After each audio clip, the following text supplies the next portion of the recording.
यहाँ बड़े हैं सबसे, क्योंकि पृथ्वी मैया जो धरती माता है इस पर ही समस्त भूमंडल रखा हुआ है। पर्वत हो, कंदराएं हो, गुफाएं हो, नदियां हो, तालाब हो, समुद्र हो, कुछ भी हो, सब इसी पर तो हुआ है।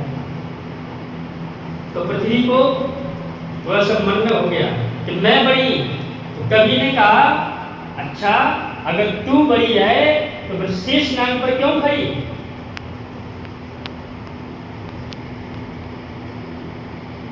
शेषनाग पर क्यों खड़ी?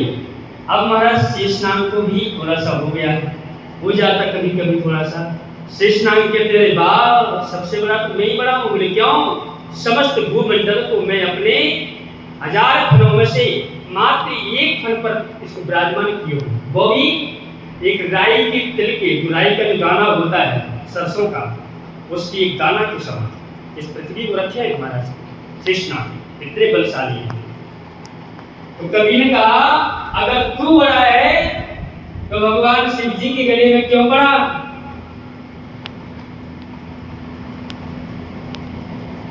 अब हमारे भगवान भोलेनाथ जी को भी थोड़ा थोड़ा सा अपने आप में हो गया, वाह कवि ने क्या सुंदर उपमा दी है भैया हमारी, देवों के देव महादेव, हमसे ऐसे नहीं कहा जाता, हम इसलिए देवों के देव महादेव है। तो कवि ने कहा प्रभु आप भी शांत हो जाइए। बोले क्यों?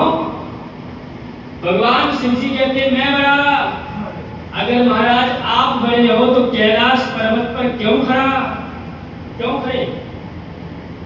आप भी तो धरती पर कैलाश पर्वत विराजमान उसी पर तो बैठे हो, वही तो आपकी आसन लगी है।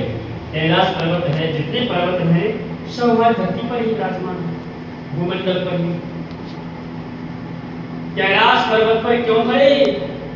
अब महाराज कैलाश पर्वत को थोड़ा सा बात मनुष्य से बात घटते घटते भगवान भोलेनाथ जी के पास आ गई, और भोलेनाथ जी के बाद सीधा मेरा नाम आ गया, मैं पर्वत हूँ, पर्वतों का राजा कैलाश पर्वत हूँ, इसलिए भैया मैं बड़ा हूँ। कवि ने कहा बोले प्रभु जी पर्वत तुम भी अहंकार मत करो। बोले क्यों? अगर बोले तू बड़ा है तो रावण के हाथों पर क्यों पड़ा? रावण के हाथों से क्यों उठा? एक बार रावण गया, रावण क्या करता था महाराज, कभी अगर जब उसका मन होता था, त्रिलोकी विजय था, तीनों लोगों को उसने जीत रखा था रावण ने, जब मन में आया और शिव जी को मानता था अपने गुरु जी, ब्रह्मा जी की तपस्या करके इसने एक शिव शक्तिशाली वरदान प्राप्त कर लिए। और एक बार गया महाराज बिना समय की गया, माता पार्वती की पूजा कर रही थी भगवान भोलेनाथ जी की, रावण गया, कम से कम गुरु जी को पता तो चल जाए गुरु जी का चेला भी कुछ है।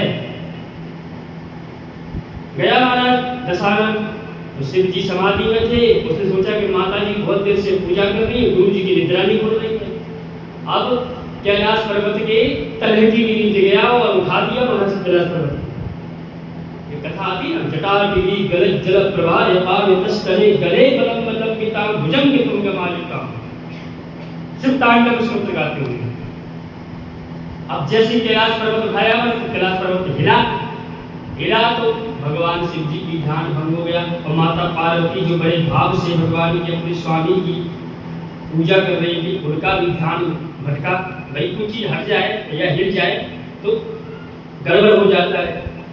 अब माता पार्वती ने कहा बोले ऐसा कौन सा भक्त आ गया आपका इस समय? भोलेनाथ जी तेरी पता नहीं कौन है। भगवान ने नेत्र बंद करके देखा अंतर्दृष्टि से, अरे बोले देवी कोई नहीं है, ये तो साक्षात लंकाधिपति रावण है, दशानन है। माता जी ने कहा बोले दशानन की भुजाओं में इतनी ताकत है? हाँ देवी।